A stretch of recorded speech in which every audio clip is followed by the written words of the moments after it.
আমরা আমাদের আলোচনার দ্বিতীয় ভাগে ফিরে আসছি। দ্বিতীয় ভাগে তোমাদেরকে ওয়েলকাম। তো দ্বিতীয় ভাগে যে চ্যাপ্টার আমাদের আছে সেইখানে মেইন হচ্ছে ত্রিকোণমিতি এবং ক্যালকুলাস। তো ত্রিকোণমিতি এবং ক্যালকুলাস ব্যাপারটা দুটো একটা আরেকটার সাথে একদম জড়িত। যেমন উইদাউট ত্রিকোণমিতি আমার মনে হয় ক্যালকুলাসের নাম নেওয়াটাই পাপ হবে, কারণ ত্রিকোণমিতি ছাড়া ক্যালকুলাসের অনেক কিছু করা যায় না। তো এই কারণে ত্রিকোণমিতি আমাকে শিখতে হচ্ছে।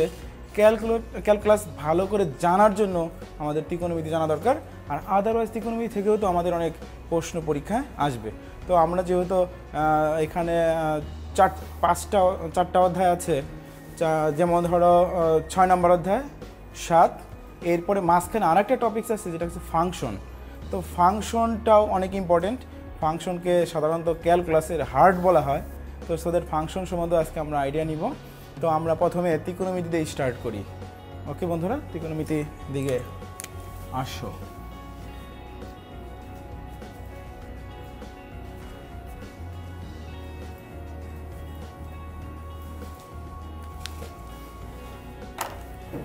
আচ্ছা, ত্রিকোণমিতি পড়তে গেলেই আমাদের প্রথম যে কোশ্চেনটা সবার মনের মধ্যে আসে যে ত্রিকোণমিতি কোণ জিনিসটা কি।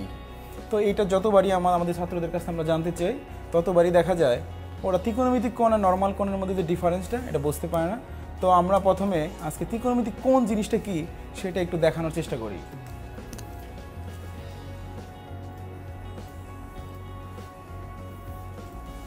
তো আমরা জানি যে কোণ বলতে যেটা বুঝি যে দুটি রেখা ইন্টারসেক্ট করলেই কোণের সৃষ্টি হয়, কিন্তু ত্রিকোণমিতিক কোণের সিস্টেমটাই কিন্তু একটু আলাদা। যেমন ধরো একটি রশ্মি তার আদি অবস্থানকে স্থির রেখে যদি ঘড়ির কাঁটার দিকে আর ঘড়ির কাঁটার উল্টা দিকে ঘুরে তখন আদি বিন্দুতে যে কোণ সৃষ্টি হয় তখন তার নাম ত্রিকোণমিতিক কোণ। যেমন ধরো OX একটি রশ্মি, তার আদি বিন্দু এটাকে ফিক্সড রেখে সে ঘড়ির কাঁটার উল্টা দিকে ঘুরে OY পজিশনে গেল, তখন আদি বিন্দুতে যে কোণ সৃষ্টি হলো সেই কোণটাকেই আমরা বলবো ত্রিকোণমিতিক কোণ। তাহলে ত্রিকোণমিতিক কোণ আর যে কোণটা আমরা জানি তার নাম আছে জ্যামিতিক কোণ। তো এই জ্যামিতিক কোণ আর ত্রিকোণমিতিক কোণের যে ডিফারেন্সটা সেটা কিন্তু আমরা এখন বুঝতে পারলাম যে দুটি রেখা ইন্টারসেক্ট করলে যে কোণ সৃষ্টি হয় তার নাম জ্যামিতিক কোণ। এটা দেখতে ওইরকম হলেও কিন্তু ব্যাপারটা কিন্তু তা না। যেমন ধরো এখানে কোণের সৃষ্টি একটু ঘোরাঘুরির ব্যাপারটা এখানে জড়িত। তো এখন যদি এইটা ঘুরে এই পর্যায়ে আসে তখন যে কোণের সৃষ্টি হয় তখন সেই কোণটার নাম হয় 360 + θ। তো এখন জ্যামিতিক কোণের মধ্যে কিন্তু 360-র উপরে কোনো কোণ নাই। তাহলে ত্রিকোণমিতিক কোণের মধ্যে যেহেতু 360 থেকে বড় অথবা ছোট কোণ আছে, তখন সবাই আমাদের মনের মধ্যে একটা প্রশ্ন জাগে তাহলে এই কোণের সৃষ্টিটা কীভাবে হইলো। তো আমরা এই ঘোরাঘুরির ব্যাপারটা যদি না বুঝতাম তাহলে কিন্তু কিভাবে 360 থেকে বড় হয় সেটা বুঝতাম না। তো এই ডেফিনেশন বা এই আলোচনাটাও কিন্তু ক্রিয়েটিভ প্রশ্নের A নাম্বার কোশ্চেনে প্রায়ই আসে। তো সেইটা আমরা বুঝতে পারার জন্য এই যে অ্যান্টি ক্লকওয়াইজ আর এই ঘোরাঘুরিটা ক্লকওয়াইজও হতে পারে। যেমন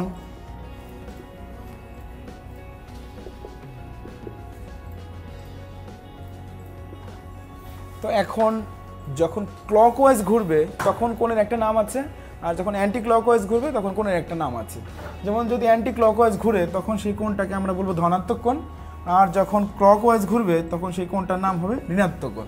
তো জ্যামিতির মধ্যে আমরা কিন্তু ধনাত্মক এবং ঋণাত্মক কোণ বলতে কিছু দেখি নাই, কিন্তু ত্রিকোণমিতির মধ্যে আমরা কিন্তু ধনাত্মক এবং ঋণাত্মক কোণ দেখলাম। তো এখন যদি তোমাকে প্রশ্ন করা হয় যে ত্রিকোণমিতিক কোণ বলতে কী বুঝো, তখন কিন্তু তুমি উত্তর দিতে পারবে। এবং তোমাকে যদি প্রশ্ন করা হয় যে জ্যামিতিক কোণ এবং ত্রিকোণমিতিক কোণের মধ্যে পার্থক্য বলো, তখন কিন্তু তুমি বুঝতে পারবা যে জ্যামিতিক কোণ 360-এর মধ্যে সীমাবদ্ধ আর ত্রিকোণমিতিক কোণ 360-এর মধ্যে সীমাবদ্ধ নয়। এবং জ্যামিতিক কোণ শুধু ধনাত্মক আইডিয়া দেয়, ত্রিকোণমিতিক কোণ ধনাত্মক হতে পারে এবং ঋণাত্মক হতে পারে। তার মানে যখন আমরা কোনো একটা ব্যাপার ভালো করে বুঝি তখন কিন্তু আমাদের ক্রিয়েটিভ প্রশ্ন অ্যান্সার করতে কোনো অসুবিধা হয় না। তো ক্রিয়েটিভ প্রশ্ন অ্যান্সার করার আসলে মূল থিমটা হচ্ছে যে টপিক্সটা আমরা পড়বো সেটা 100% পড়তে হবে। কোনো কিছু বাদ দিয়ে এবং সিলেবাস বাদ দিয়ে যদি ইম্পর্টেন্ট ধরে পড়ি তখন কিন্তু ক্রিয়েটিভের অ্যান্সার করা মাঝে মাঝে সমস্যায় পড়তে হয় আমাদের। তো আমরা তাই আজকে থেকে অন্তত এইটা সিদ্ধান্ত নিব যে টপিক্স পড়বো 100%। তো 100% পড়লেই আমাদের ওখান থেকে যে টাইপের কোশ্চেনই করুক না কেন আমরা পারবো। তো এখন ত্রিকোণমিতির স্টার্টিংটা আমরা যেভাবে দেখলাম এই জিনিসটা আমরা মনে রাখলে প্রাথমিক একটা জ্ঞান আমাদের আসে। এরপরে আসো যে ত্রিকোণমিতি থেকে সাধারণত কয়টি সেট ইন্টারমিডিয়েট পরীক্ষায় আসে। তো আমরা দেখি ত্রিকোণমিতি থেকে 2টি সেট ইন্টারমিডিয়েট পরীক্ষায় আসে। তো আমরা যে চ্যাপ্টারকে সাধারণত গুরুত্ব দেই না বললেই চলে তার নাম হচ্ছে 6 নম্বর অধ্যায়, এবং যেটা আমার মনে হয় যে বাংলাদেশ দীর্ঘদিন যাবৎ চেষ্টা করছে যে 6 নম্বর অধ্যায়কে জনপ্রিয় করার জন্য। এরপরেও কোনোভাবে কাজ হচ্ছে না। কিছু স্যার আছে তারা নিজের উদ্যোগেই 6 নম্বর অধ্যায়কে পড়ায়, কিন্তু বাট অনেক স্টুডেন্ট মনে করে এটা পড়ে কী লাভ, কিন্তু বাট 6 নম্বর অধ্যায়ের মধ্যেই ত্রিকোণমিতির বেসিক আইডিয়া, যেমন ত্রিকোণমিতি কোণ কী জিনিস, ত্রিকোণমিতি আসলে কোত্থেকে, কোণের সিস্টেম কী, অনেক কিছু আছে। তো যখন কোনোভাবে কাজ হচ্ছে না তখন আমার মনে হয় আমাদের দেশের যারা পরিচালনা করে তারা সিদ্ধান্ত নিলে এখান থেকে প্রশ্ন দিলে মনে হয় কাজ হবে। তখন গত বছর আমরা দেখলাম 6 নম্বর অধ্যায় থেকে পুরো এক সেট প্রশ্ন চলে আসছে। তো আমার মনে হয় এখন তোমরা অবশ্যই বুঝে গেছো যে এই 6 নম্বর অধ্যায় আমাকে করতেই হবে। তো সো দ্যাট আমিও বলবো 6 নম্বর অধ্যায়টা করো। 6 নম্বর অধ্যায় সাধারণত কলেজে যখন করানো হয় বিভিন্ন স্যাররা বলে কি এটা তো 9, 10-এ আছে তোমরা পারো, কিন্তু না, 9, 10-এ থাকলেও তোমাকে ভালো করে শিখতে হবে। তো সেইখানে 6.1, 6.2 এবং 6.3, 6.2 বলে কি 9, 10-এ আছে, 6.1 এ তো কিছুই না, কিন্তু 6.3-তে আছে গ্রাফ এবং গ্রাফের মাধ্যমে সলিউশন। এটা বলে যে প্র্যাকটিক্যাল আছে, কিন্তু শিক্ষার্থী বন্ধুরা তোমরা এটা প্র্যাকটিক্যাল যেভাবে করছো ওটাকে থিওরিতে পরীক্ষায় কীভাবে করা যায় সেইভাবে প্রিপারেশন নাও। আমার ধারণা এবারও এইখান থেকে একটি প্রশ্ন আসবে, তোমরা এটা সবই জানো, শুধু মেন্টালি মাথায় রাখো যে আমি এখান থেকে এক সেট প্রশ্ন অ্যান্সার করব। তো সেইখানে 6.1, 6.2 সবারই আইডিয়া আছে। 6.3 দ্যাট ইজ গ্রাফ। যেমন ধরো এইখানে লেখা থাকে y equal to sine X এর লেখচিত্র অঙ্কন করো, এবং পাশে লেখা থাকে x বিলংস টু r। তখন কিন্তু তুমি ইচ্ছা মতো এই গ্রাফটা আঁকতে পারবা, কিন্তু যখনই এইটা বাদ দিয়ে x এর লিমিটটা এরকম দেওয়া থাকবে তখন কিন্তু তোমাকে লিমিটের মধ্যেই থাকতে হবে। আমরা জানি যে তোমাকে যে প্রশ্ন করা হবে তুমি তো এক্স্যাক্ট সেই প্রশ্নের উত্তর দাও তাহলে উত্তরটা সঠিক, কিন্তু বাট আমরা যদি তোমাকে জিজ্ঞেস করি তোমার বাবার নাম কি, তুমি যদি বাবার নাম গ্রামের নাম সহ বলো তখন কিন্তু হবে না। তো সো দ্যাট আমার লিমিটটা কিন্তু একদম ফিক্সড -2π থেকে 2π। তাই অনেককে দেখা যায় যে 2π যাওয়ার পরও ওরা একটু এক্সটেন্ড করে দেয়, সেটা আমরা কখনই করব না।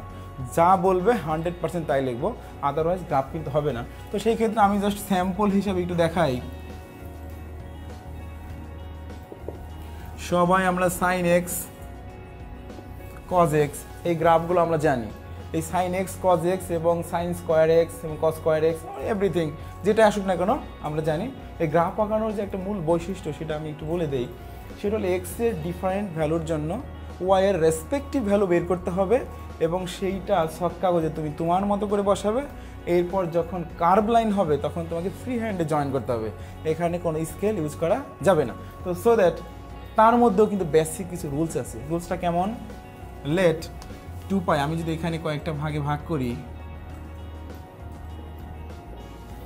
এইটাকে বললাম আমি π/2, π 3π/2, 2π। Similarly -π/2, -π, -3π/2, -2π, x prime y prime.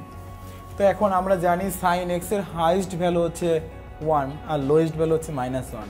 তখন আমরা এরকম করে দাগ দিয়ে যে স্কেলিং করা যাকে বলে।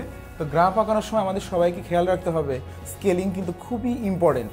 সেটা গ্রাফের কোনো এক সাইডে লিখতে হয় অথবা তুমি যে খাতায় অ্যান্সার করবে আশেপাশে লিখতে হবে মাস্ট। স্কেলিংটা কীরকম? যখন আমরা লিখি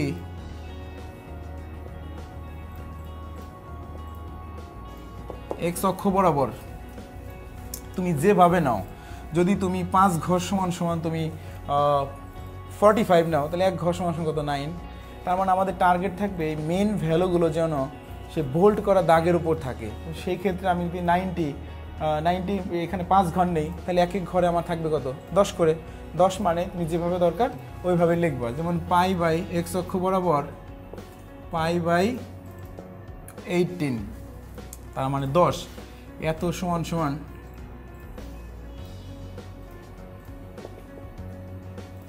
1 বর্গ নিতে পারি।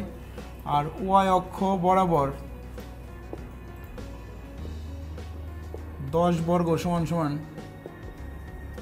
1 একক। এই জিনিসটার নাম হচ্ছে স্কেলিং। তো আমরা সবসময় গ্রাফ আঁকানোর সময় এই স্কেলিংটা লিখতে হবে, আদারওয়াইজ কিন্তু নাম্বার একটু আমরা কম পাই। এরপর দেখো এই গ্রাফটাকে যখন আমরা ড্র করব তখন আমরা জানি সাইন 0 মান 0, এরকম করে সাইন পায়ের মান 0, জিনিসটা এইখানে সাইন 90 মান 1। জাস্ট আইডিয়া যে এখান থেকে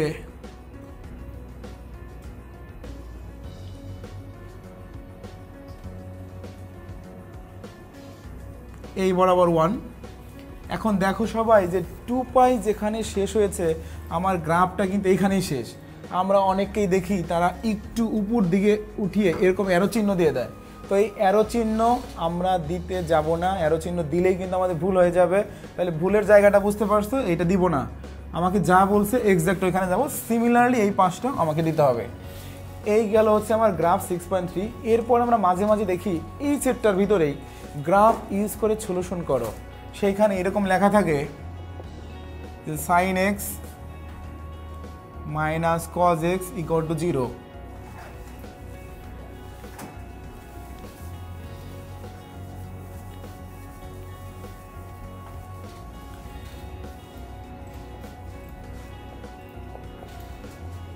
সমীকরণটি লেখচিত্রের মাধ্যমে সমাধান করো। তো সেই ক্ষেত্রে আমরা জানি সমাধান কাকে বলে। যখন আমরা কোনো কিছু গ্রাফিক্যালি সলভ করি, সমাধান মানে আসলে দুটি রেখা যে জায়গায় দেখা হয় ওই পয়েন্টের নামই কিন্তু আসলে সলিউশন পয়েন্ট। তো সো দ্যাট আমরা এখান থেকে যে ইকুয়েশন বের করব এবং সেখান থেকে আমরা দুটো গ্রাফ সৃষ্টি করার চেষ্টা করব এবং তারা যেখানে দেখা হবে সেই পয়েন্টটাই হচ্ছে সলিউশন। তাহলে দেখো সেটা কিভাবে করতে হয়।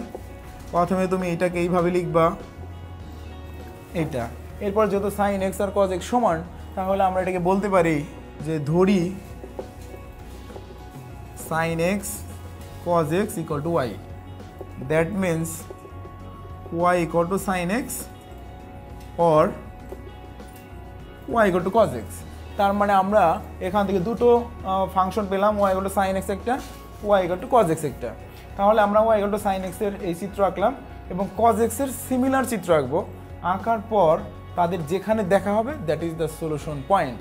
তার মানে তুমি ইচ্ছা করলে সলিউশনটা আগেও বের করে দেখতে পারো কোথায় কোথায় সলিউশন আছে, এরপর তুমি সেইটা ওখানে ইউজ করে দিতে পারো যদি তোমার মানে বুদ্ধি বেশি থাকে। আর আদারওয়াইজ তুমি ডাইরেক্ট গ্রাফ আঁকবা, এরপরে সলভ করবা। দেখো এইখানে কিন্তু আবার সেই লিমিট দেওয়া থাকবে। ধরো আমি লিমিট দিলাম ছোট একটা লিমিট 0 থেকে পাই, তার মানে 0 থেকে পাই মানে কিন্তু আমার এই ঘর পর্যন্ত। তখন কিন্তু আমি এই এক্সট্রাটুকু আর আঁকবো না, তখন এটাকে মুছে দাও।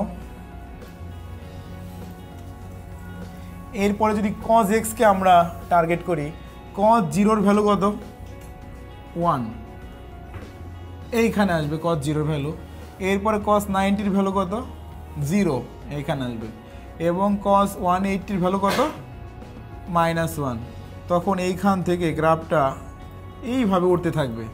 দেখো এই যে এখানে দেখা হয়েছে, দ্যাট ইজ এখান থেকে যদি 90 হয়, সব কাগজ থাকলে আমরা একদম স্পষ্ট দেখতে পারবো, একেবারে মাঝ বরাবর এই দাগের সাথে মিলে যাবে, দ্যাট ইজ π/4।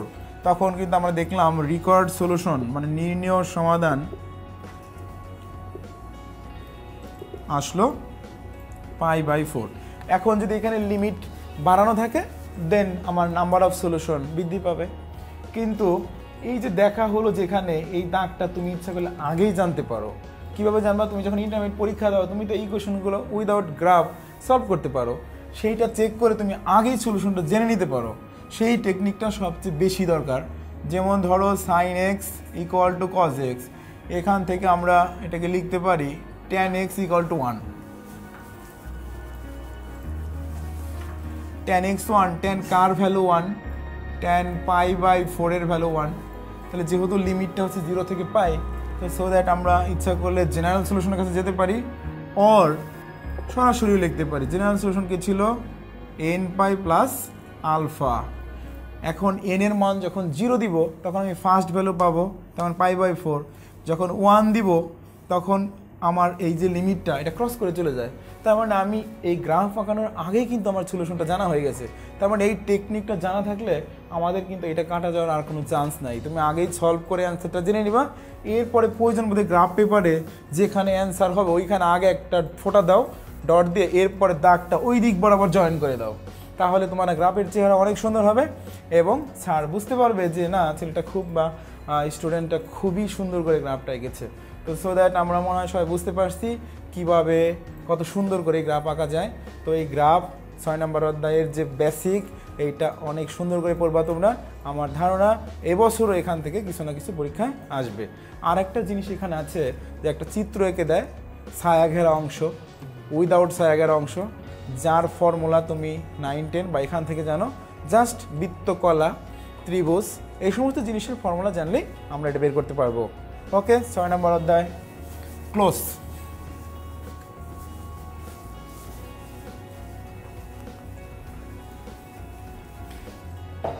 আসো এরপরে আমরা সংযুক্ত কোণের ত্রিকোণমিতিক অনুপাত, সেখানে এসে আমরা ত্রিকোণমিতির অনেক কিছু দেখতে পাই।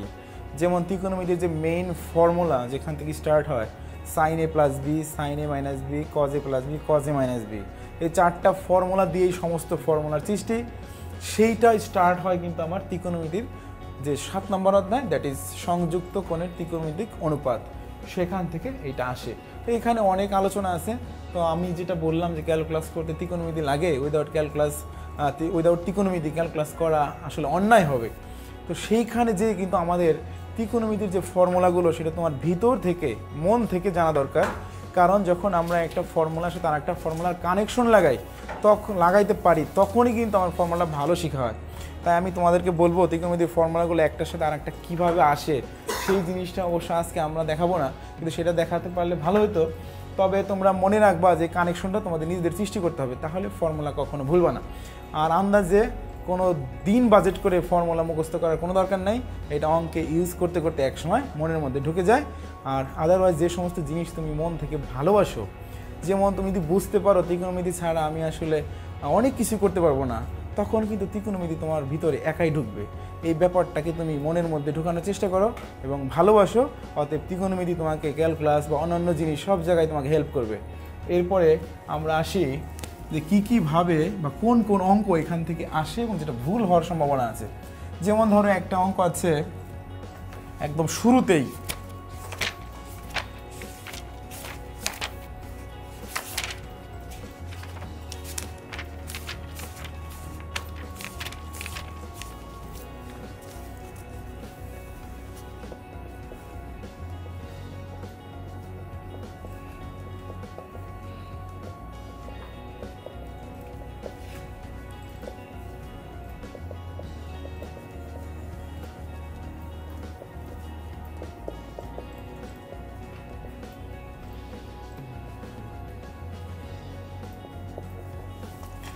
এইটা তোমার জন্য পুরনো অঙ্ক, 9, 10-ও ছিল, কিন্তু তারপরও আমরা দেখি মাঝে মাঝে যখন হঠাৎ পরীক্ষা আসে তখন আমরা দেখি কিছু কিছু স্টুডেন্ট এটাকে ডাইরেক্ট ক্যালকুলেটর দিয়ে অ্যান্সার বের করে দেয়।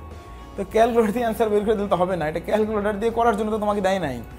আর ক্যালকুলেটর এইটাকে ডাইরেক্ট লিখে যদি তুমি অ্যান্সার চাও সে অ্যান্সার দিতে পারে, কিন্তু বাট ভেঙে ভেঙে করলে ক্যালকুলেটর অ্যান্সার দিতে পারবে না। তো সো দ্যাট এখানে আমি ক্যালকুলেটর ইউজ করব না। আমরা যেভাবে জানি যে এখান থেকে আমাকে সাইন স্কোয়ার কস স্কোয়ারের ফর্মুলা ইউজ করে করে নিয়ে আসতে হবে, এবং তোমরা সবাই এটার অ্যান্সারও জানো। অ্যান্সার 2 আমরা জানি যতগুলো জোড়া থাকে আইদার দুটো প্লাস হয় অথবা যে কোনো একটা মাইনাস হলে 0 হবে। তো আমরা শুধু এখান থেকে বলতে চাই এখান থেকে ডাইরেক্ট ক্যালকুলেটর ইউজ করব না, আমরা ফর্মুলা ইউজ করে করে এই অঙ্কটা করবো। এটা খুবই সহজ অঙ্ক, এই কথাটা মনে রেখো।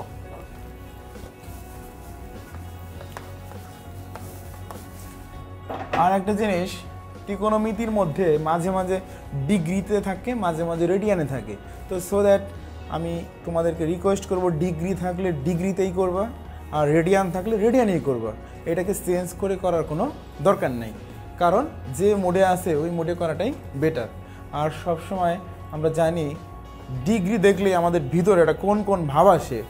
কিন্তু বাট ইন্টারন্যাশনাল মোট কোণের সেটা কিন্তু রেডিয়ান। তো আস্তে আস্তে তোমরা রেডিয়ানকে ভালোবাসো, রেডিয়ানের দিকে চলে যাও এবং আরও বড় হলে দেখবা যে সব জায়গায় শুধু রেডিয়ান সিস্টেমেই সব কিছু আছে।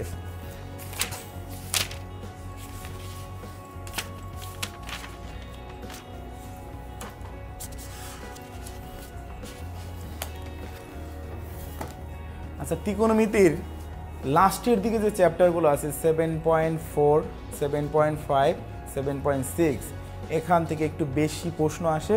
তার থেকেও বেশি ইম্পর্টেন্ট যে জায়গাটা সেটার নাম হচ্ছে 7.7, যেটাকে বলে ত্রিভুজের ধর্মাবলী। আরও সুন্দর নাম দিতে পারো যে পোস্টমর্টেম রিপোর্ট অফ ট্রায়াঙ্গেল, মানে ট্রায়াঙ্গেলের পোস্টমর্টেম রিপোর্ট এখানে পাওয়া যায়। মানে ট্রায়াঙ্গেলকে কীভাবে কাটাকাটি করলে এর ভিতরে কী আছে সব কিছু জানা যায় এই 7.7 করলে। তো সো দ্যাট এই 7.7 থেকে প্রায়ই আমরা দেখি কিছু না কিছু সবসময় পরীক্ষা থাকেই। তো 7.7-এ যে ফর্মুলাগুলো আছে সেগুলো ভালো করে শিখবা। যেমন ধরো সাইন ল অফ ট্রায়াঙ্গেল,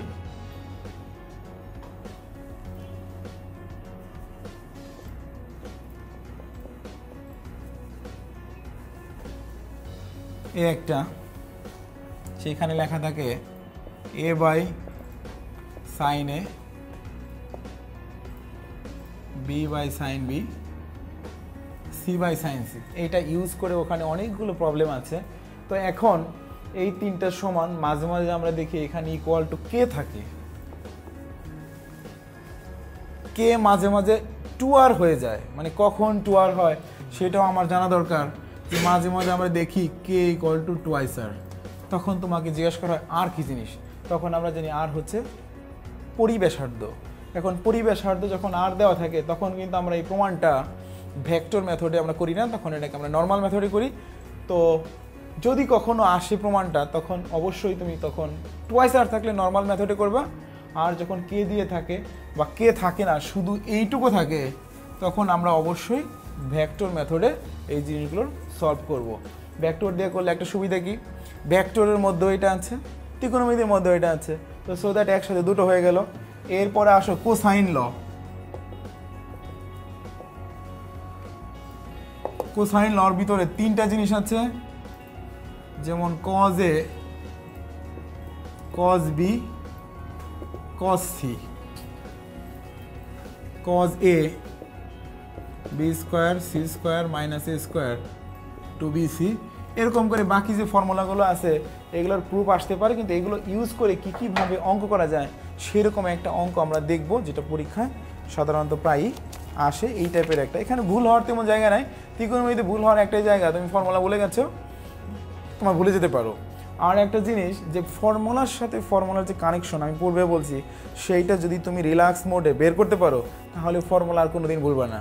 আর যদি মুখস্থ করো আন্দাজে তাহলে আমার ধারণা যে কোনো সময় তুমি নাই হয়ে যেতে পারো, অতএব ভুল হওয়ার প্রবাবিলিটি খুবই বেশি। তো সো দ্যাট ফর্মুলার সাথে ফর্মুলার কানেকশন যত তাড়াতাড়ি, এখনও যেটুকু সময় আছে জাস্ট ফিল করতে পারলেই যে এইটার থেকে এটা কীভাবে আসলো সেই জিনিসটা বুঝতে পারলে কিন্তু কানেকশন লাগানো যায়। কিন্তু তা না করে আমরা আন্দাজে শুধু দিন বাজেট করে করে মুখস্থ করি, এতে আমাদের বিপদ বেশি। তো এটা ভুলে যাও, এখন থেকে কানেকশন লাগানোর চেষ্টা করো কীভাবে আমরা সহজে একটা ফর্মুলার সাথে আরেকটা কানেকশন লাগাইতে পারি।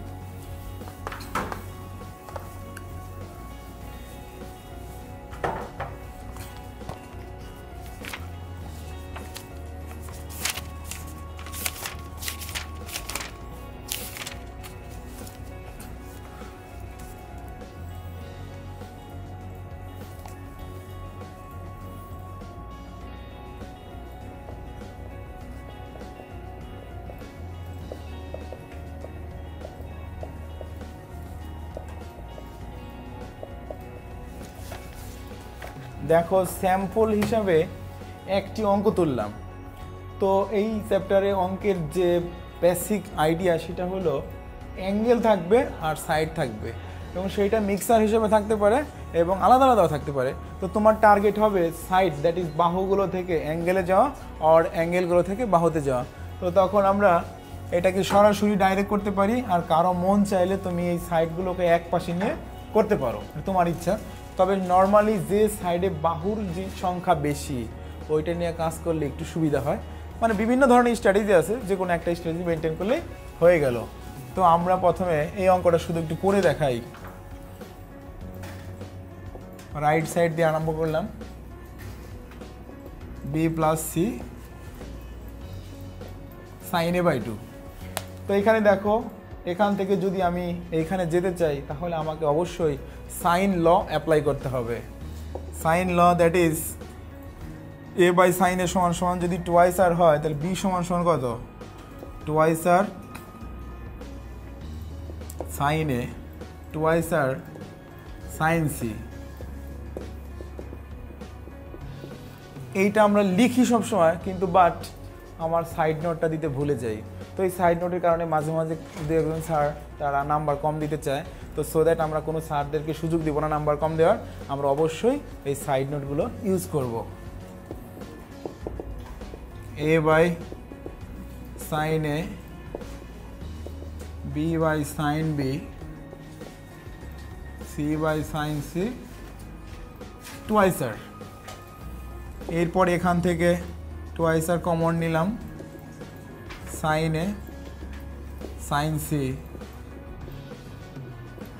Sign A by 2। এরপরে দেখো, একটা দেখলে আমাদের মনে পড়ে যায় sine C plus sine D. অনেক কিছু আছে যেটা আমাদেরকে ডাকে যে এই ফর্মুলা ইউজ করো, কিন্তু এটা ইউজ করতে গেলেই আমাদের বিপদ। কারণ আমার যে প্রুফ আছে লেফট সাইডে সেখানে কিন্তু সি নাই। তাহলে যদি এইটুকু শুধু মনে রাখি যে সি নাই, তাহলে এই সিকে যত তাড়াতাড়ি সম্ভব এখান থেকে আউট করে দাও। সেটা আউট করার উপায় কি দেখো,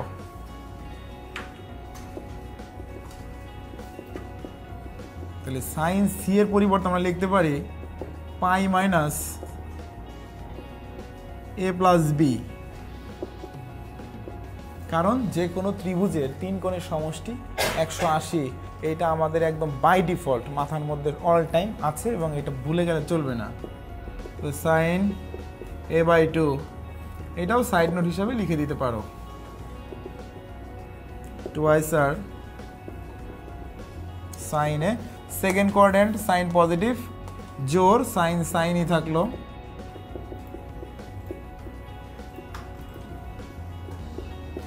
এখন কিন্তু অঙ্কটা অনেক সহজ হয়ে গেল। Sine C plus sine D, এইখানে এসো দেখো, তুমি যদি এইটাকে সি মনে করো আর এইটাকে যদি তুমি ডি মনে করো, তাহলে দেখবে যে একটা মাইনাসের আগমন ঘটছে। তো এই মাইনাসটা যদি আমরা দেখতে না চাই, অল টাইম যেটা বড় থাকবে তাকে আমরা সি মনে করব আর ছোটটাকে আমরা ডি মনে করব। তাহলে দেখবো ফর্মুলার ভিতরে মাইনাস আসবে না। এরকম টুকটাক জিনিসপত্র যদি খেয়াল রাখো তাহলে অঙ্ক একাই অনেক সহজ হয়ে যায়। যেমন 2 sin c plus d divided by 2, that is a plus b a divided by 2 cos c minus d divided by 2, আর এখানে আছে sin a by 2। তাহলে এখান থেকে আমরা লিখতে পারি 4r sin a plus b by 2, এরপর এখানে থাকলো cos b by 2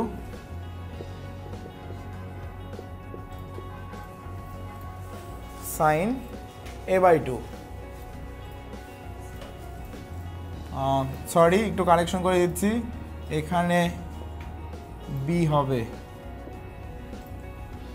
কারণ টোয়াইস আর সাইন b।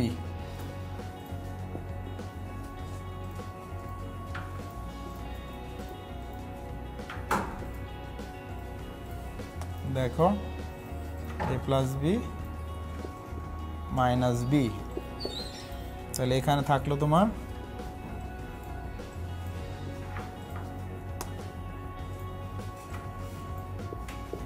ওকে। আমার মনে হয় সবাই বুঝতে পারছো, এইটা একদম ক্লিয়ার যে এখানে B by sine A sine B সমান সমান twice R B equal to twice R sine B. এখন এটাকে যদি আমরা এইভাবে লিখি, twice R sine a by 2 cos a by 2, সাথে একটা 2 দিয়ে দিলাম যে 4r কে আলাদা করে, আর এখানে থাকলো sine b plus a by 2। তাহলে 2 সাইন এ cos এ মানে হচ্ছে তোমার সাইন টোয়াইস এ।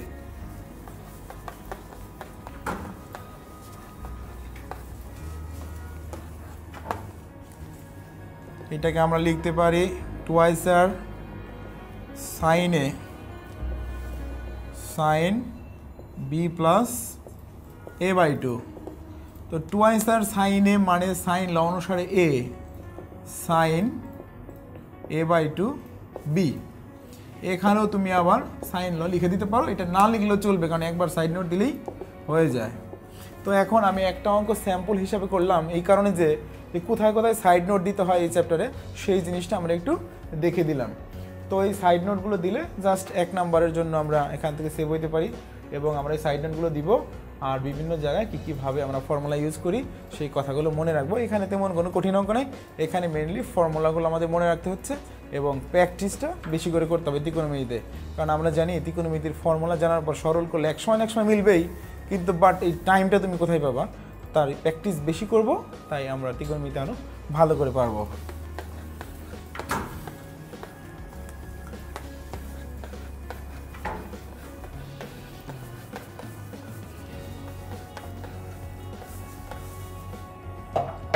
আচ্ছা, এরপর আসো আমরা আলোচনায় চলে যাই ফাংশন। মানে সবথেকে আকর্ষণীয় জিনিস হচ্ছে ফাংশন। আসলে ফাংশন এক সময় অ্যালজেব্রাতেও ছিল এবং ক্যালকুলাসের মধ্যেও ছিল। এখন দুটি চ্যাপ্টার মিলে একটি চ্যাপ্টার হয়েছে, কিন্তু বাট একটি চ্যাপ্টারের প্রথম দিকে আমরা দেখি অ্যালজেব্রার পার্ট আর দ্বিতীয় পার্টে দেখি ক্যালকুলাসের মতো। তো সো দ্যাট আবার পরীক্ষার প্রশ্ন পর্যালোচনা দেখা যায় যে ফাংশনের কিছু অংশ অ্যালজেব্রাতেও আসে, মাঝে মাঝে আবার ক্যালকুলাসের মধ্যেও আসে, ক্যালকুলাসের পার্টের মধ্যেও আসে। তো সো দ্যাট আমরা এই ব্যাপারটা খেয়াল রাখবো যে ফাংশনের কোন কোন পার্ট অ্যালজেব্রাতে আসে। যেমন ধরো 1 ফাংশন, অন টু ফাংশন এবং ফাংশনটার ডোমেন রেঞ্জ নির্ণয় করো, এই টাইপের কোশ্চেন অল টাইম অ্যালজেব্রার মধ্যে আসে। আর ক্যালকুলাসের মধ্যে জাস্ট ফাংশনের নামটা দেখি যে f(x) একটা কিছু দেওয়া থাকলো, ওটাকে ডিফারেন্সিয়েট করো, f(x) আর একটা ইকুয়েশন দেওয়া থাকলো এবং সেই গ্রাফের এরিয়া বের করো। এই সমস্ত জিনিস থাকে হচ্ছে তোমার ক্যালকুলাসের মধ্যে, কিন্তু বাট সেইখানে ফাংশনের যে মেন উদ্দেশ্য ডোমেন রেঞ্জ এগুলো কিন্তু থাকে না। তো ডোমেন রেঞ্জ একটি ইম্পর্টেন্ট পার্ট এবং সেইখানে 4টা জিনিস আছে, যে একটা ফাংশন দেওয়া থাকলো, ডোমেন নির্ণয় করো, রেঞ্জ নির্ণয় করো, এক কিনা, এই জিনিসগুলো দেখো। এরপরে আমরা ফাংশন নিয়ে একটু আলোচনা করতে চাই, যেটা হচ্ছে ফাংশনের নাম শুনলেই কিন্তু আমাদের মনে হয় এটা মনে হয় কঠিন, কিন্তু আলটিমেটলি ফাংশন হচ্ছে আমাদের জীবনের সাথে একেবারে ক্লোজ। যেমন আমি তোমাকে একটু বলি যে ফাংশন আসলে এর পূর্ব শর্তটা কি। যদি বলি ফাংশনের আগে হতে হবে রিলেশন, তো এই রিলেশন কথাটা শুনলেই কিন্তু আমাদের সবারই মনের মধ্যে অন্যরকম একটা ভাব আসে।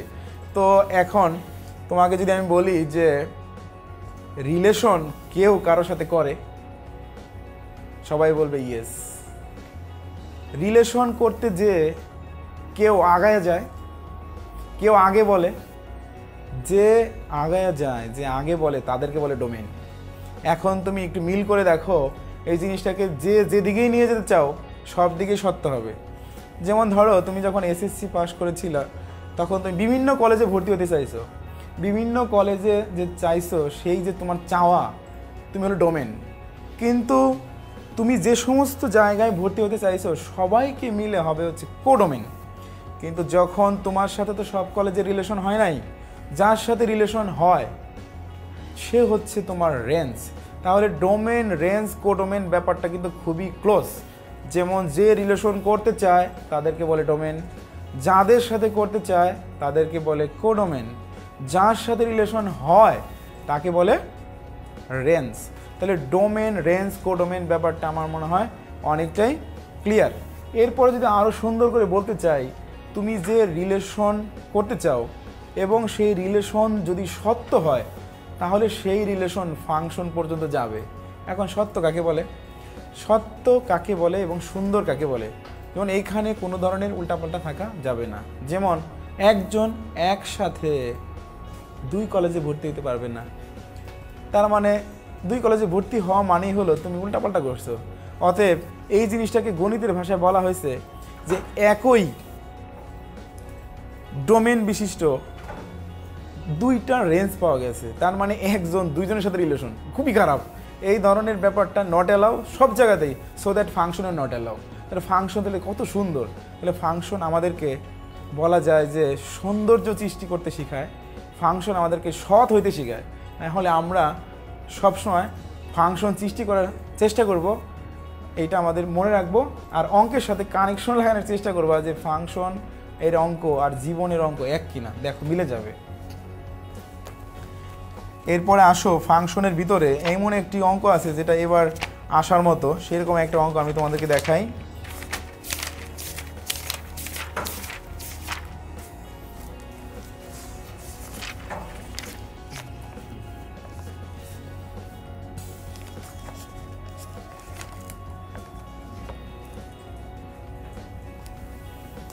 ধরো ইচ্ছা মতো আমরা যদি দেখাই given that f(x) = x² + 1,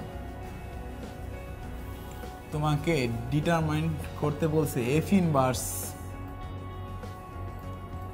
37 R 65 = what। তো দেখো এই টাইপের অঙ্ক খুবই ইম্পর্টেন্ট। যেমন ইনভার্স ফাংশন ব্যাপারটাকে আগে যদি বলি, যেমন তুমি যা চাও, যাকে চাও সেইটা যদি ফাংশনে পরিণত হয়, সেটা যদি ফাংশন হয়, তাহলে উল্টা সে যদি তোমাকে চায়, তাহলে তখন আগেরটা যদি ফাংশন হয়, পরেরটা হবে আগেরটার বিপরীত ফাংশন। তার মানে আগে যে ডোমেন ছিল সে হয়ে যাবে রেঞ্জ, আর আগে যে রেঞ্জ ছিল সে হয়ে যাবে ডোমেন। তো এখন এই ফাংশনটা দেওয়া আছে, আমাকে ইনভার্স ফাংশন বের করতে বলছে, তবে এই রেঞ্জের ভিতরে এই টাইপের কোশ্চেন আমাদের এবার আসার চান্স আছে। তো সো দ্যাট এটা কিভাবে করবা, তুমি প্রথমে লিখবা গিভেন দ্যাট, মানে দেওয়া আছে, এটাকে যদি আমরা সুন্দর করে লিখি গিভেন দ্যাট দেওয়া আছে, এরপরে তুমি লেখো বিপরীত ফাংশনের সংজ্ঞা অনুসারে পাই, বিপরীত ফাংশনের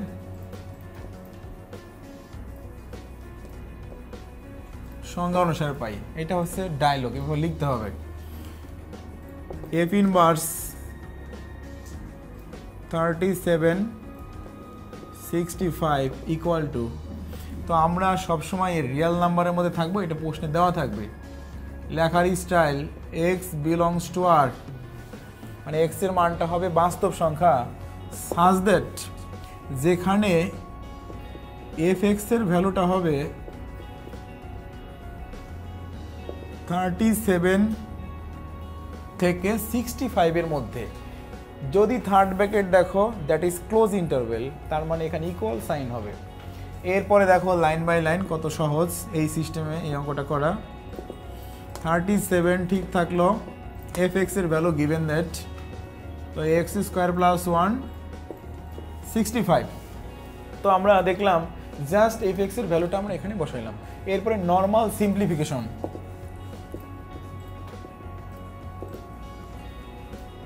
36 x² 64। এরপর আমাদের মন চায় যে এটাকে রুট ওভার করতে হবে, আর আমাদের মনের ভিতরে আছে রুট ওভার করলেই প্লাস মাইনাস আসে। তো এটাকে রুট ওভার করলে দুই পাশে যদি প্লাস মাইনাস দেয়, পরে কিন্তু নিজে হারাই যেতে হবে যে এই প্লাস মাইনাস, এই দিকের প্লাস মাইনাস নিয়ে কোথায় যাব। তখন আমাদের একটি টেকনিক অ্যাপ্লাই করতে হবে, সেই টেকনিকটা হলো 6, আর আমি এটাকে মডুলাস x দিয়ে দিলাম। Modulus x, that means x এর মান পজিটিভ নেগেটিভ যাই হোক না কেন, মডুলাস x অলওয়েজ পজিটিভ।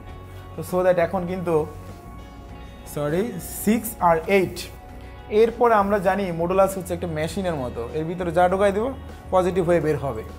তো এখন দেখো এর পরবর্তী লাইন যখন মডুলাস তুলে দেই, এই ডেফিনেশনটাও তোমাদের জানা আছে, এই অর 6 - x 8, দেখো একবার প্লাস আর একবার মাইনাস হতে পারে। এরপর আমরা উপর দিকে চলে গেলাম,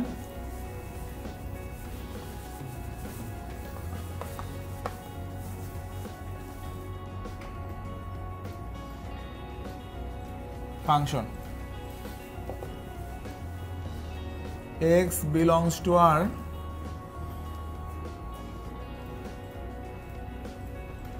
or আমি যদি মাইনাস দিয়ে গুণ করি, আমরা জানি অসমতা মাইনাস দিয়ে গুণ করে তার চিহ্ন চেঞ্জ হয়ে যায়, -6।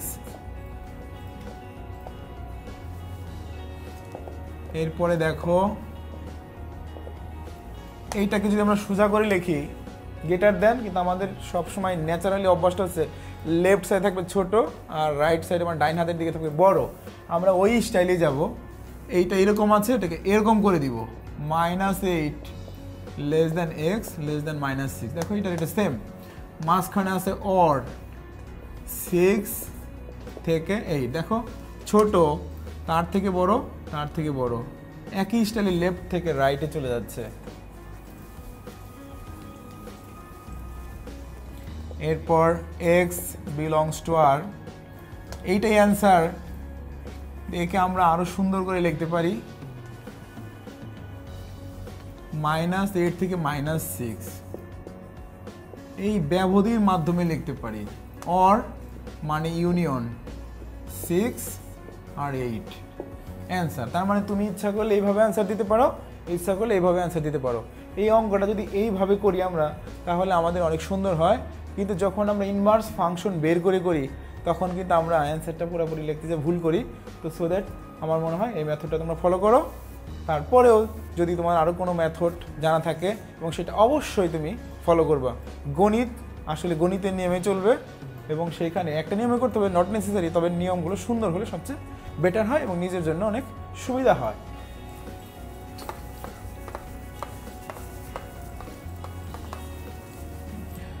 আচ্ছা, যাই হোক, ফাংশন তো মোটামুটি আমরা দেখলাম। আমরা আসলে সবচেয়ে সুন্দর যে টপিকস তার নাম হচ্ছে ক্যালকুলাস। এই ক্যালকুলাসের কাছে আমরা যাব এখন। এখন প্রথম কোশ্চেন, তুমি ক্যালকুলাস কেন শিখবা, মানে কি আছে এর ভিতরে, আমি কেন ক্যালকুলাস শিখবো?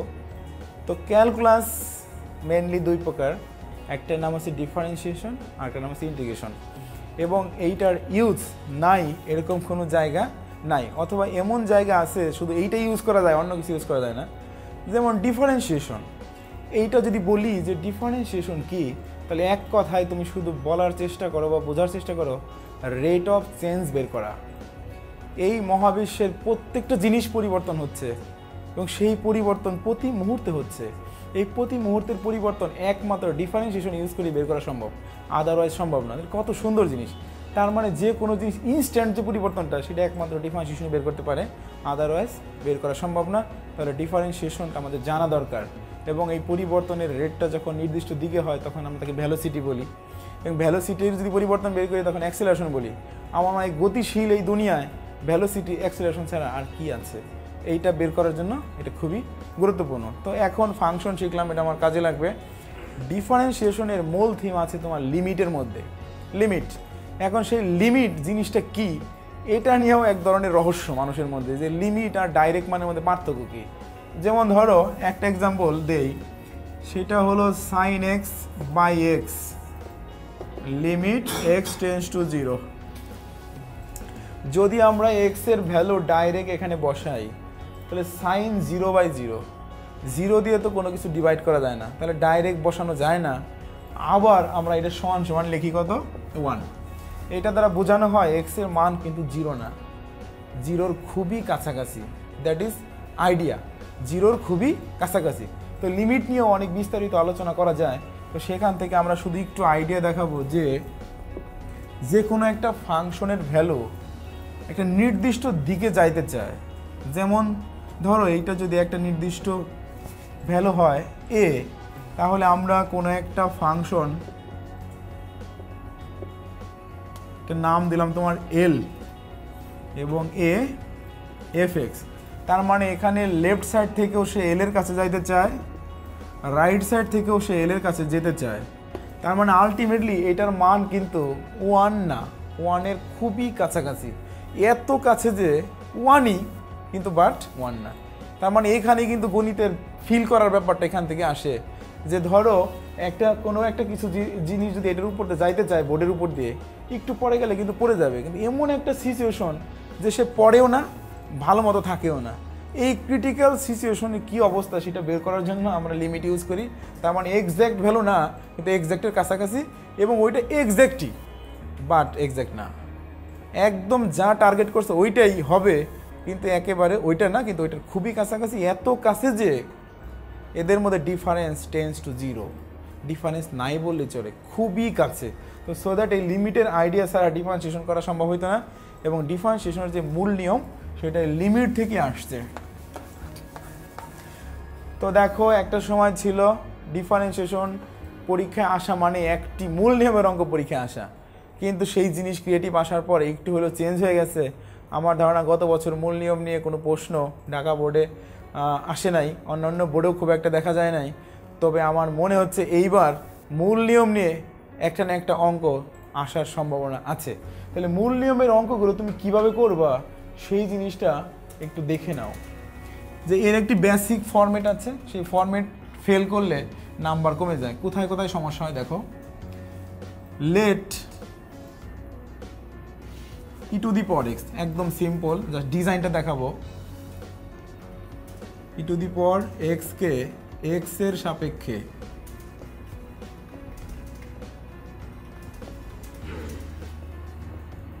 মূল নিয়মে অন্তরীকরণ করো। এই মূল নিয়ম কথাটা লেখা থাকলেই তোমাকে কিন্তু একটা নির্দিষ্ট নিয়ম অনুসারে যেতে হবে। যেমন এখান থেকেই স্টার্ট, প্রথমেই তুমি লিখবা মনে করি F x equal two E to the power x, this is design. এর পরবর্তী step F of x plus H equal to E to the power x plus H, just ফাংশনের আইডিয়া। এখান থেকে আমি এই কাজটা করে রাখবো যেটা সূচক থেকে আমরা শিখেছি। এরপরে তোমাকে একটি ডায়লগ দিতে হবে, মূল নিয়মের সংজ্ঞা অনুসারে পাই। এই কথা বলে আমরা মূল নিয়মের যে মেইন ফর্মুলা সেটা লিখব, ddx of F x equal to limit h tends to 0 fx plus h minus fx by h।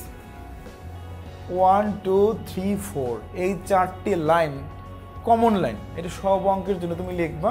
এটা লিখলে তোমার জন্য নিরাপদ, কারণ এমন কিছু স্যার আমাদের আছে যারা এই লাইনগুলো না দেখলে মাঝে মাঝে নাম্বার একটু কম দেয়। তো সো দ্যাট আমরা এমন কোনো চান্স আমরা কাউকে দিব না যেন আমাদের খাতায় কোনো এক নাম্বার কম আসতে পারে। এটা একটা কমন ডিজাইন। এরপর থেকে দেখবা ম্যাক্সিমাম বইতে উদাহরণ হিসেবে করা আছে, তোমরা একটু করে দিবা। Ddx of F x equal two দেওয়া আছে ই টু দি পাওয়ার এক্স, এরপর limit h tends to 0 E to the power x E to the power H E to the power x E to the power H. এরপরে কিন্তু ultimately একটা লিমিটের অঙ্ক। তার মানে এই লিমিটের অঙ্ক দিয়েই পুরো ডিফারেন্সিয়েশন চলছে। তার মানে লিমিট না জানলে কিন্তু ডিফারেন্সিয়েশন পারবো না।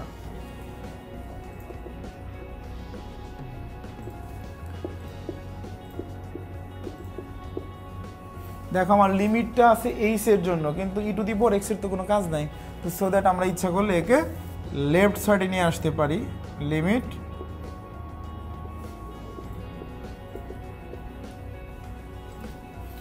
এরপর তুমি এইখানে এসে অনেকেই করে কি, লিমিটের একটা ফর্মুলা আছে, সেই ফর্মুলার পরিবর্তে 1 বসায় দেয়। হবে না, কারণ আমাকে যখন মূল নিয়ম বলবে তখন তোমাকে একদম 100% ডিজাইন করতে হবে।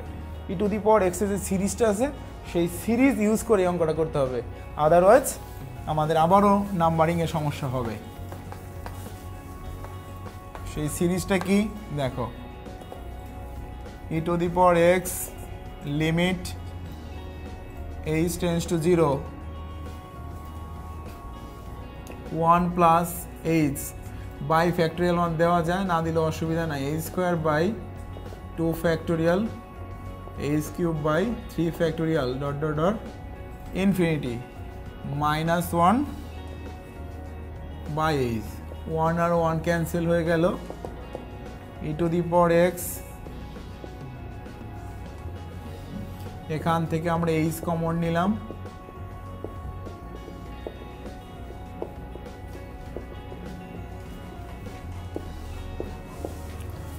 আমার এই এইচটাই ছিল সবচেয়ে ঝামেলাপূর্ণ, সেই এইচটা ক্যান্সেল হওয়ার পর আমার অঙ্কটার একদম পরিবেশটা সুন্দর হয়ে গেছে।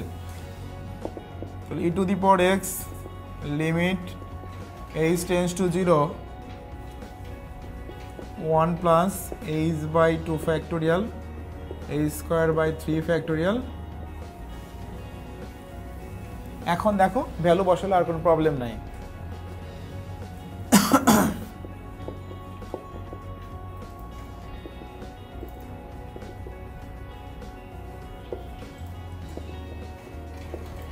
আর একটা কথা মনে রাখতে হবে, যখনই আমরা লিমিটের ভ্যালু বসাবো সঙ্গে সঙ্গে আমার লিমিট চিহ্নটা নাই করে দিতে হবে, সো দ্যাট যেই মাত্র ভ্যালু বসাবো সেই মাত্র লিমিট চিহ্নটা নাই। ওকে, এটা একটা মডেল হিসেবে দেখালাম, এবং এইরকম আরও বেশ কিছু অঙ্ক আছে, আমরা সবাই সবগুলোই পারি, শুধু এই মডেলিংয়ের কারণে আমাদের অনেক সময় নাম্বার একটু কমে যায়। আমি যেভাবে ডিজাইনটা দেখালাম তোমরা এইভাবে করার চেষ্টা করবে, এবং তোমাদের জন্য এটা বেশ চমৎকার হবে।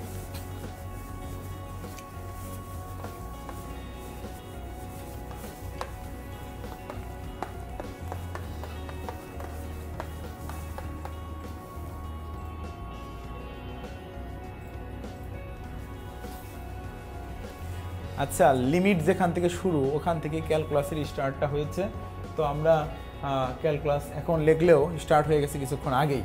তো সো দ্যাট ডিফারেন্সিয়েশনের মূল নিয়মটা আমরা দেখলাম।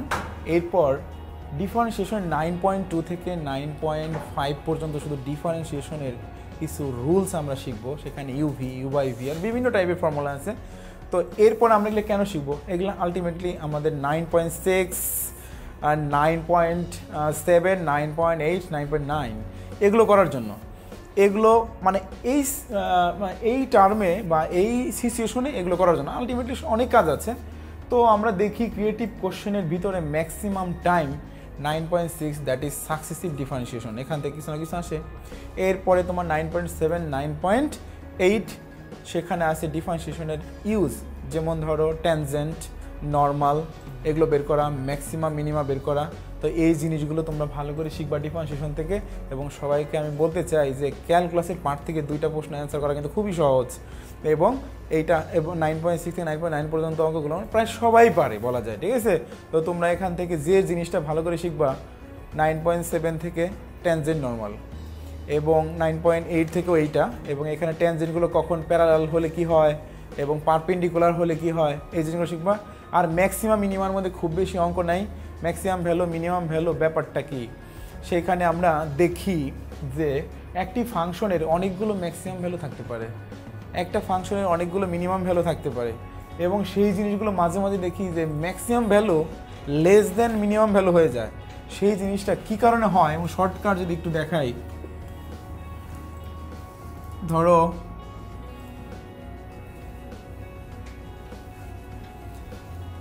এইখানে এইখানে এইখানে এইখানে এইখানে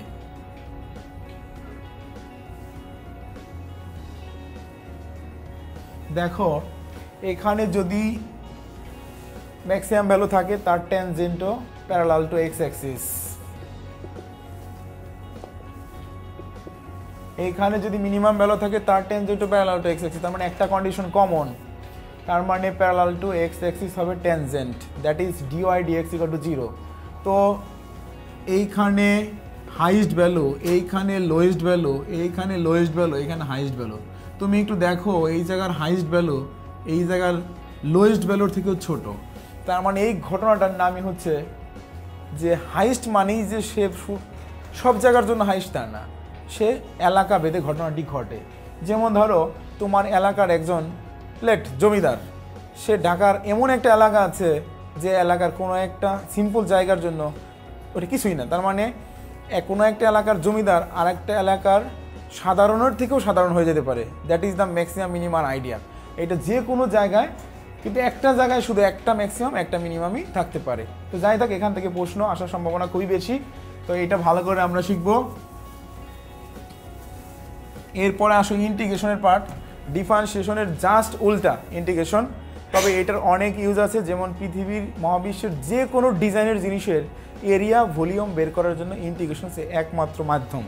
এমন কিছু আছে যার কোনো ফর্মুলা আমরা বের করতে পারি না, কিন্তু তখন ইন্টিগ্রেশন দিয়ে আমরা এটা করতে পারি। তো সো দ্যাট ইন্টিগ্রেশনটাও আমাদের ভালো করে শিখতে হবে। ইন্টিগ্রেশনের মধ্যে যে এলাকায় তুমি সবচেয়ে বেশি জোর দিবা তার নাম হচ্ছে definite integration, that is 10.6 definite integration.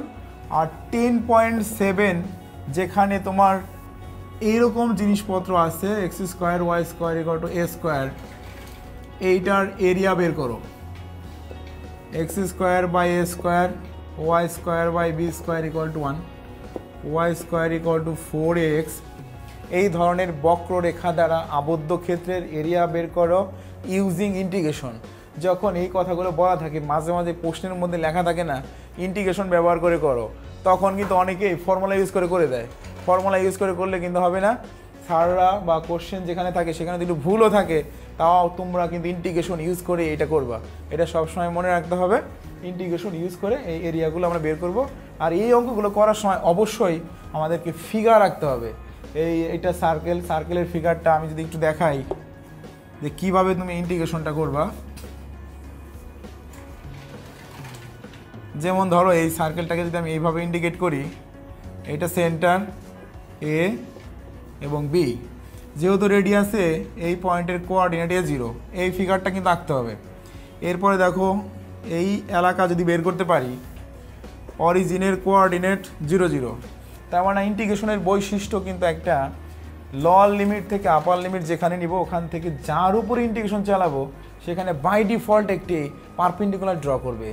তার মানে আমি যদি এই কাজটা করি 0 থেকে এ, এইখান থেকে যে সার্কেল সেই সার্কেলের ওয়াই কত, ওয়াই মানে √a square minus x square, এটাকে এইভাবে লেখো।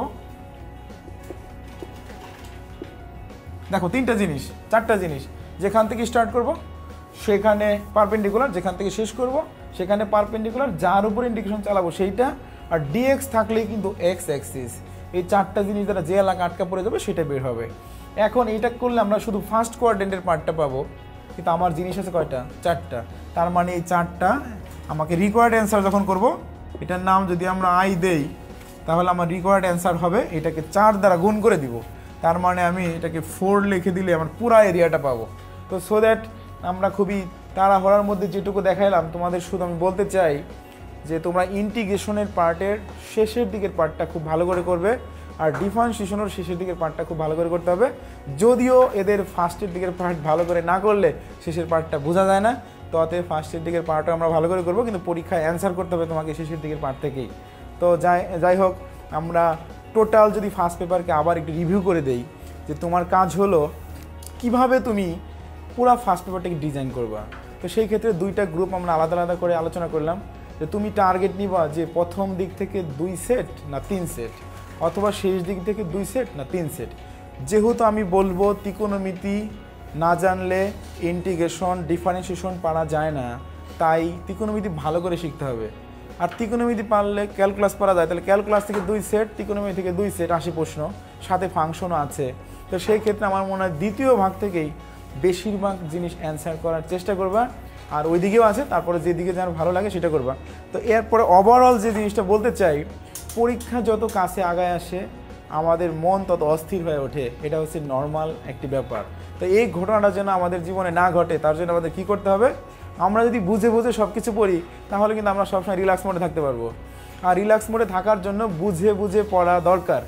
তো সো দ্যাট সর্বশেষ আমি বলবো তোমরা তোমাদের মা বাবার কথা মনে রাখবা, এবং মা বাবার কথা মনে রাখলে মন প্রাণ ব্রেন সবই এত সুন্দর থাকে, নর্মাল থাকে, যে পরীক্ষার হলে টেনশন কিছু হয় না। তো কোনো টেনশন করবে না, মা বাবার কথা মনে রাখবা সব সময়, কারণ মা বাবা তোমাদেরকে অনেক অনেক বেশি ভালোবাসে।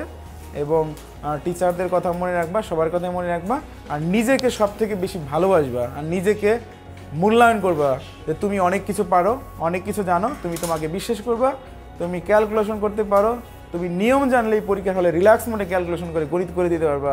এই প্রত্যাশা রেখে আমি শেষ করছি আজকের মতো। ভালো থাকো সবাই, ওকে।